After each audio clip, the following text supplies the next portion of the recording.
तुम्हाला कधी असं वाटलंय का, की काही लोक तुमच्याशी हसून बोलतात, पण त्यांच्या मनात तुमच्या विरुद्ध काहीतरी वेगळंच चालू असतं?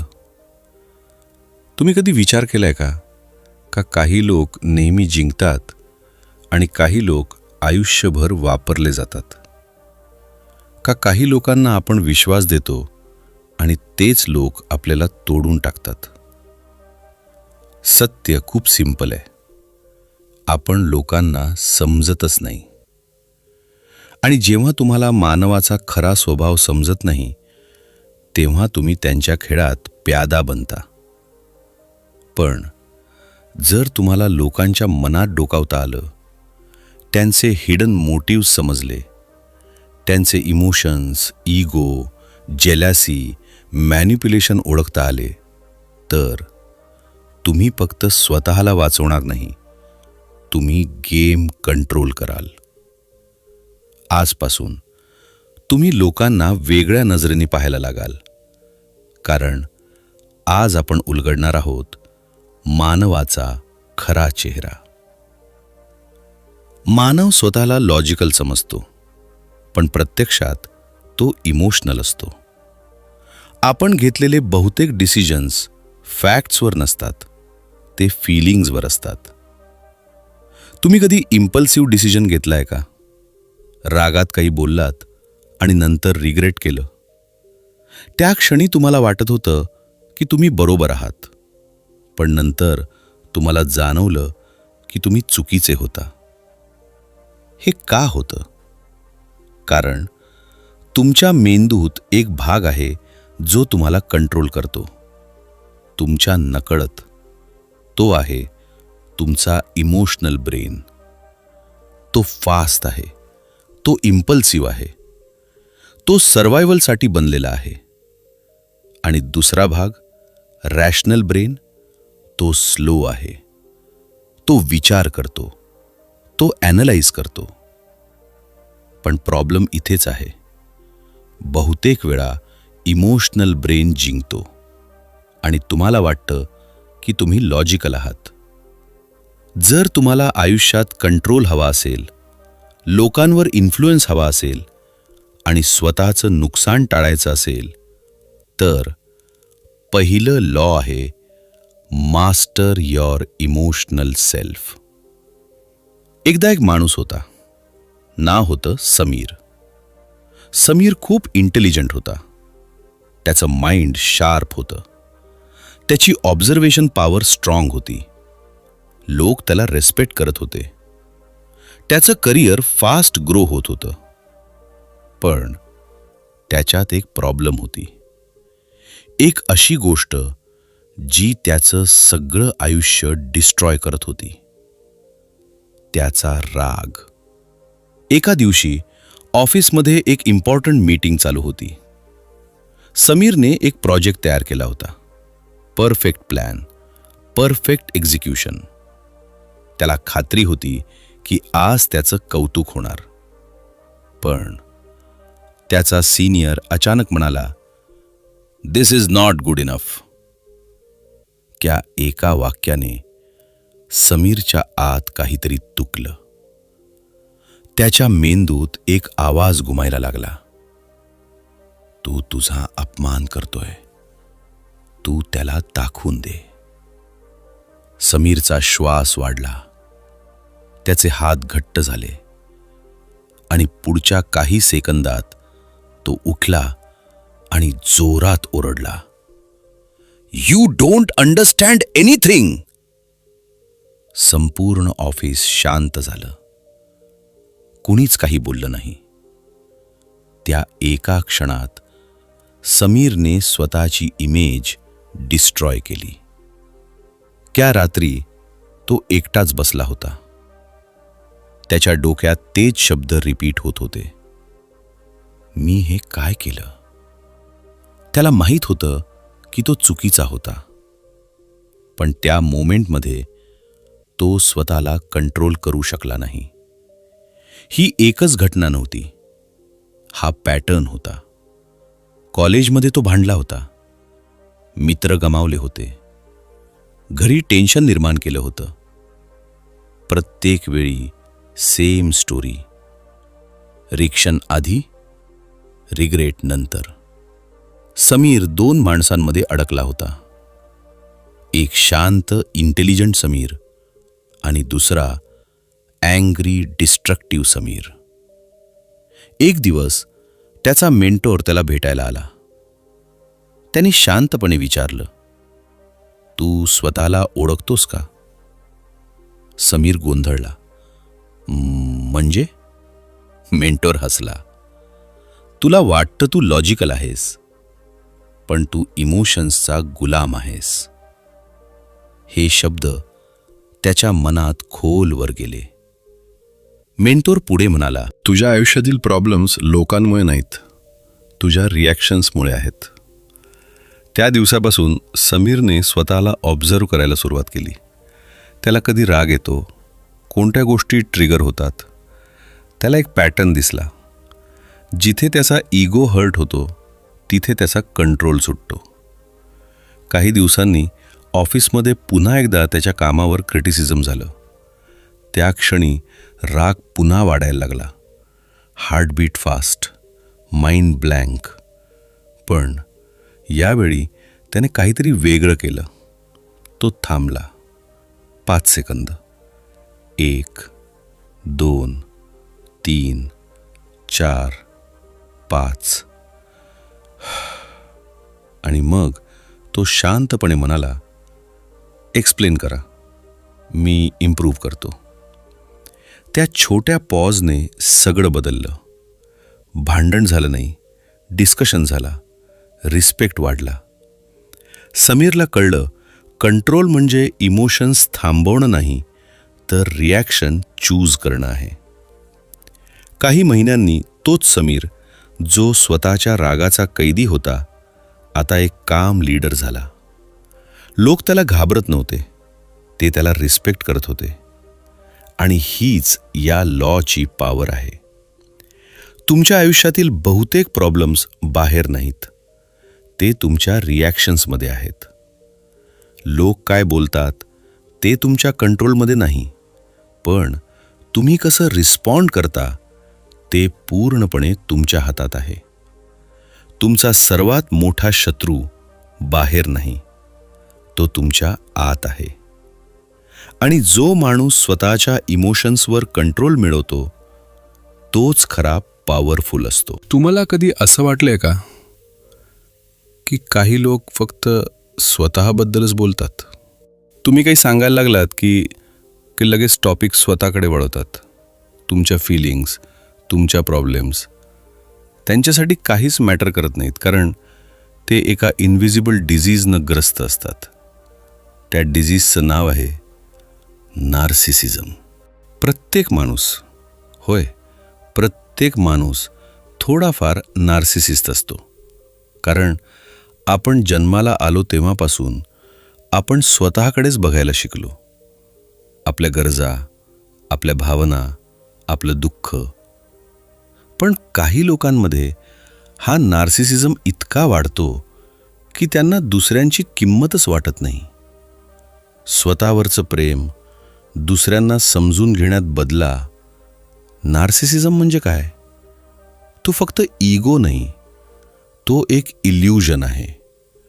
मी सेंटर आहे, बाकी सगळं सेकंडरी आहे. पण रियालिटी वेगळी आहे. एक मुलगी होती, नाव होतं रिया. रिया खूप सुंदर होती, इंटेलिजंट होती. सोशल मीडियावर तिचे हजारो फॉलोअर्स होते. तिचा प्रत्येक फोटो लाईक्सनं भरलेला असायचा. Comments, wow, perfect, queen. हळूहळू रिया एका वेगळ्याच जगात राहायला लागली. तिला वाटायला लागलं, मी स्पेशल आहे, लोक माझ्यासाठी आहेत. पण तिच्या आयुष्यात एक प्रॉब्लेम होती. तिचे रिलेशनशिप्स टिकत नव्हते. फ्रेंड्स दूर जात होते.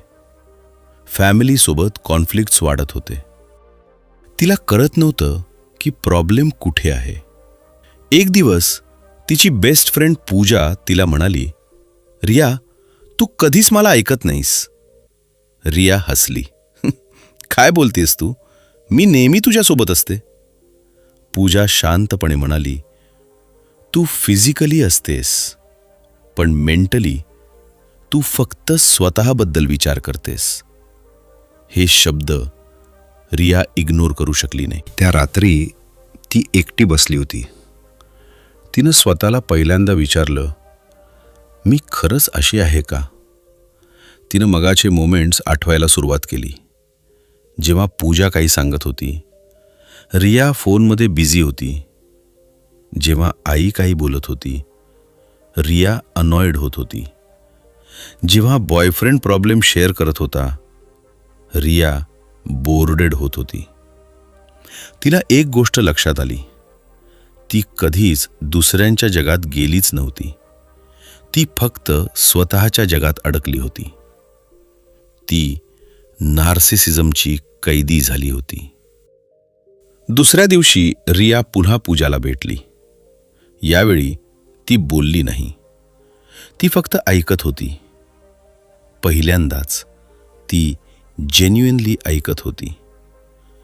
पूजा बोलत राहिली आणि रियाला जाणवलं की प्रत्येक माणसाच्या आत एक वेगळं युनिवर्स आहे. फीलिंग्स, स्ट्रगल्स, ड्रीम्स, जे आपण कधीच पाहत नाही. नार्सिसिझम तुम्हाला अंध करतो. तो तुम्हाला वाटायला लावतो की तुम्ही सेंटर आहात. पण जितकं तुम्ही स्वतःमध्ये अडकता, तितकं तुम्ही लोकांना गमावता. रिया हळूहळू बदलायला लागली. ती लोकांना ऑब्झर्व करायला लागली. त्यांच्या एक्सप्रेशन्स, त्यांच्या आवाजाचा टोन, त्यांच्या सायलन्स. ती क्वेश्चन्स विचारू लागली. तुला कसं वाटतंय? तू ठीक आहेस ना? आणि पहिल्यांदाच लोक तिच्याकडे अट्रॅक्ट होऊ लागले. कारण लोकांना महत्त्व दिलं की ते तुमच्याकडे आपोआप येतात. जर तुम्हाला पॉवरफुल व्हायचं असेल, लोकांना कंट्रोल करू नका. त्यांना समजा, त्यांच्या इमोशन्स समजा, त्यांना फील करा. या जगात सगळे लोक स्वतःवर प्रेम करतात, पण जो माणूस दुसऱ्यांना समजायला शिकतो, तो वेगळाच लेवल गाठतो.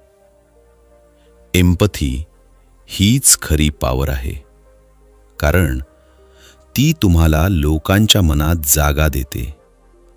आणि एकदा तुम्ही तिथे पोहोचलात, तुम्हाला कोणी हरवू शकत नाही.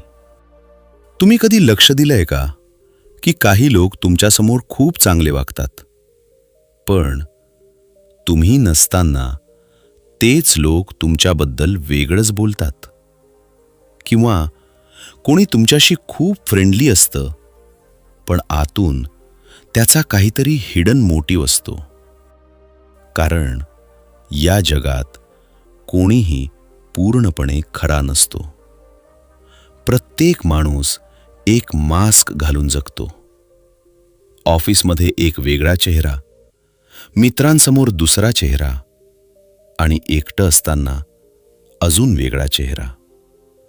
आणि जोपर्यंत तुम्हाला हे मास्क्स ओळखता येत नाहीत, तोपर्यंत तुम्ही लोकांच्या इल्युजनमध्ये अडकलेले असता. आजचं लॉ आहे सी थ्रू पीपल्स मास्क्स. लोक मास्क का घालतात? कारण त्यांना एक्सेप्टन्स हवं असतं. त्यांना इम्प्रेस करायचं असतं. त्यांना रिजेक्ट व्हायचं नसतं. पण लोक मास्क का घालतात? कारण त्यांना एक्सेप्टन्स हवं असतं. त्यांना इम्प्रेस करायचं असतं.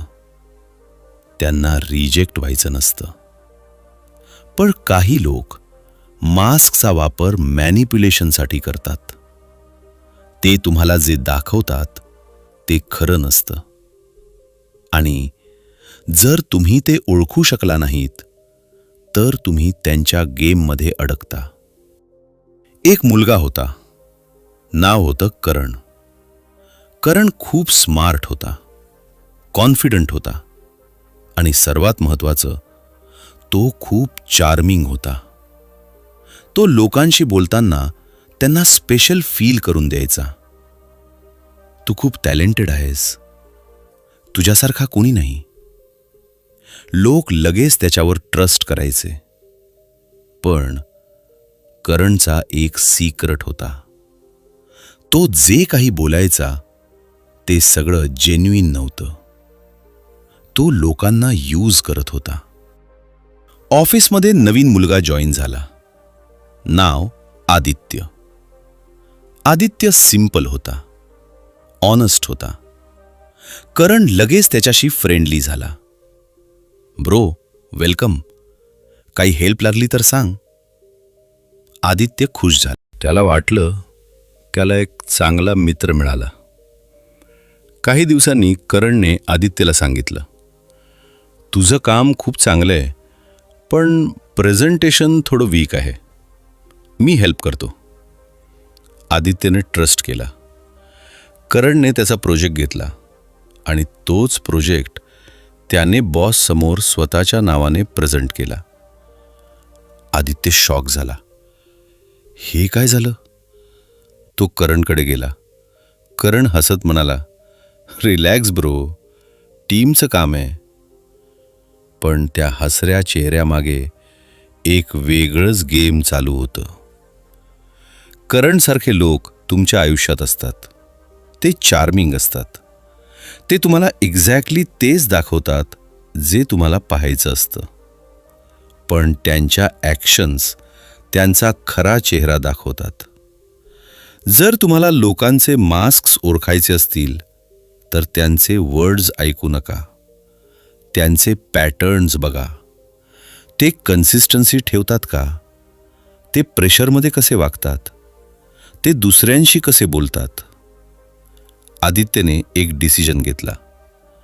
तो विक्टिम राहणार नव्हता. तो ऑब्झर्व करायला लागला. करण कुणाशी कसा बोलतो, काय बोलतो आणि काय करतो. हळूहळू त्याला पॅटर्न दिसायला लागला. करण प्रत्येकाला यूज करत होता आणि जेव्हा काम संपतं तो दूर जात होता. एक दिवशी मीटिंगमध्ये करण पुन्हा एकदा दुसऱ्याचं काम स्वतःचं म्हणून दाखवणार होता. पण यावेळी आदित्य प्रिपेअर्ड होता. त्याने प्रूफ दाखवले. ईमेल्स, ड्राफ्ट्स सगळं क्लिअर झालं. करणचा मास्क सगळ्यांसमोर उतरला. लोक शॉक झाले. करण शांत झाला. कारण ट्रूथ लपवता येतो, पण कायम नाही या जगात. लोक जे दिसतात ते नसतात. ते रोल्स प्ले करतात. आणि जर तुम्ही फक्त सरफेस पाहिलं तर तुम्ही नेहमी फसाल. तुम्ही लोकांना चेंज करू शकत नाही, पण तुम्ही त्यांना समजू शकता. त्यांचे मास्क्स ओळखू शकता आणि स्वतःला प्रोटेक्ट करू शकता. ट्रस्ट करा, पण व्हेरीफाय करा. कारण या जगात सगळे लोक खरे नसतात आणि जो माणूस मास्कच्या पलीकडे पाहतो तोच खरा गेम समजतो. तुम्हाला कधी असं जाणवलंय का की काही लोक बाहेरून खूप शांत दिसतात, पण त्यांच्या आत काहीतरी जळत असतं. ते हसतात, ते नॉर्मल बोलतात, पण एका क्षणी ते अचानक एक्सप्लोड होतात. कारण राग कधीच अचानक येत नाही, तो साठत जातो. आजचं लॉ आहे, transform passive aggression into controlled energy. Aggression हा फक्त राग नाही, तो एक एनर्जी आहे जी तुम्ही कंट्रोल केली तर पॉवर बनते, आणि जर ती अनकंट्रोल्ड राहिली तर डिस्ट्रक्शन बनते. बहुतेक लोक त्यांचा राग दाबून ठेवतात. ते काही बोलत नाहीत, पण त्यांच्या आत अँगर जमा होत राहतो आणि मग एक दिवस सगळं फुटतं. एक माणूस होता, नाव निखिल. निखिल खूप शांत होता. ऑफिसमध्ये तो कधीच कोणाशी भांडत नव्हता. कोणी काही चुकीचं बोललं तरी तो फक्त हसायचा. ठीक आहे, काही प्रॉब्लेम नाही. लोकांना वाटायचं किती काम आहे हा माणूस.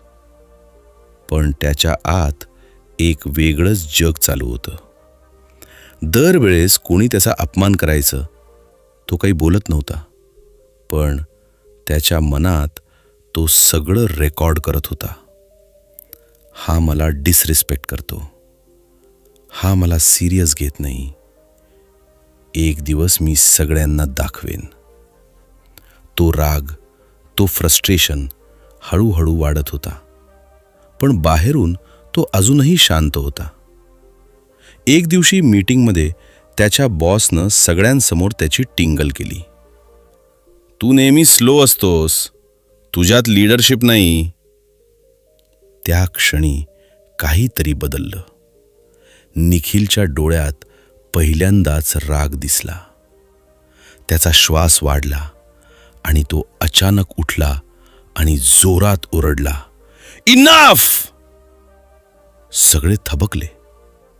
तो थांबला नाही. तो सगळ्यांवर ओरडू लागला. जुने सगळे इन्सिडेंट्स, सगळे अपमान, तो सगळं बाहेर काढत होता. त्या एका क्षणात त्यानं स्वतःचं करिअर डिस्ट्रॉय केलं. दुसऱ्या दिवशी तो एकटाच बसला होता. त्याला कळत होतं तो चुकीचा होता. पण त्याला हेही कळत होतं की हा राग एका दिवसाचा नव्हता. तो वर्षानुवर्ष साठलेला होता. जे इमोशन्स तुम्ही इग्नोर करता ते कधीच नाहीसे होत नाहीत. ते अंधारात वाढतात आणि योग्य वेळ मिळाली की एक्सप्लोड होतात. निखिलनं एक गोष्ट समजली. राग दाबणं म्हणजे कंट्रोल नाही, तो फक्त डिले आहे. खरं कंट्रोल म्हणजे त्या एनर्जीला डायरेक्शन देणं. तो बदलायला लागला. तो ऑब्झर्व करायला लागला. त्याला कधी राग येतो, का येतो. तो लगेच रिॲक्ट न करता एक्सरसाइज करायला लागला. डायरेक्ट बोलायला लागला. मला हे आवडलं नाही. शांतपणे क्लिअर बोलायला लागला. हळूहळू त्याचा राग डिस्ट्रक्शन न बनता पॉवर बनला. तो कॉन्फिडंट झाला, एसर्टिव्ह झाला. लोक त्याचा रिस्पेक्ट करायला लागले. कारण तो आता सायलेंट नाही, पण कंट्रोल्ड होता. जर तुम्ही तुमचा राग कंट्रोल केला नाही तर तो तुम्हाला कंट्रोल करेल. राग वाईट नाही, पण अनकंट्रोल्ड राग धोकादायक आहे. तुमच्या आत एक एनर्जी आहे. ती तुम्हाला डिस्ट्रॉय करू शकते किंवा तुम्हाला पॉवरफुल बनवू शकते. ते तुमच्यावर आहे. Feel your अँगर but don't become your अँगर. कारण जो माणूस स्वतःच्या ॲग्रेशनला कंट्रोल करतो तोच खरा डेंजरस असतो. निखिल त्या दिवशी ऑफिसमधून बाहेर पडला. डोकं खाली, मन भारी आणि आत एक विचित्र शान. त्याला सगळं समजलं होतं. तो चुकीचा होता, पण त्याचा रागही चुकीचा नव्हता. चुकीचं होतं ते त्याचं वर्षानुवर्ष शांत राहणं. त्या रात्री तो घरी गेला. आरशासमोर उभा राहिला. काही सेकंद स्वतःकडे पाहत राहिला आणि हळूच म्हणाला, मी स्वतःलाच थांबवलं होतं. त्या दिवसानंतर निखिल बदलायला लागला. तो आता सगळं सहन करत नव्हता, पण तो भांडतही नव्हता. कोणी चुकीचं बोललं तर तो शांतपणे म्हणायचा, मला हे पटत नाही. कोणी डिसरेस्पेक्ट केलं तर तो स्पष्ट बोलायचा, तुम्ही अशा टोनमध्ये बोलू नका. आता त्याचा आवाज मोठा नव्हता, पण स्ट्रॉंग होता. हळूहळू लोकांचं त्याच्याकडे बघण्याचं दृष्टिकोन बदलायला लागलं. ज्यांना तो आधी इग्नोर करायचा ते आता त्याचं ऐकू लागले. ज्यांनी त्याचा फायदा घेतला होता ते आता त्याच्यापासून सावध राहू लागले. निखिलला आता एक गोष्ट समजली होती. राग दाबणं म्हणजे कमजोरी आणि राग उफाळणं म्हणजे मूर्खपणा. पण रागाला कंट्रोल करून वापरणं ही खरी ताकद आहे. काही महिन्यांनी तोच निखिल, ज्याला लोक सिरियस घेत नव्हते, तोच टीमचा लीडर बनला. पण यावेळी त्यानं कोणावर ओरडून रिस्पेक्ट मिळवला नाही. त्यानं क्लॅरिटी, कंट्रोल आणि कॉन्फिडन्सनं रिस्पेक्ट मिळवला. एक दिवस त्याचा जुना बॉस त्याच्याकडे आला आणि शांतपणे म्हणाला, तू खूप बदलला आहेस. निखिल फक्त हसला आणि म्हणाला, मी फक्त स्वतःला समजून घेतलं. त्या क्षणी त्याला कळलं की खरी जिंकणं म्हणजे दुसऱ्यांना हरवणं नाही, तर स्वतःवर कंट्रोल मिळवणं आहे. कारण तुमचा राग तुमचा शत्रू नाही, तो एक सिग्नल आहे की काहीतरी बदलायला हवं. आणि जो माणूस त्या सिग्नलला समजतो तोच आयुष्यात खरा स्ट्रॉंग बनतो.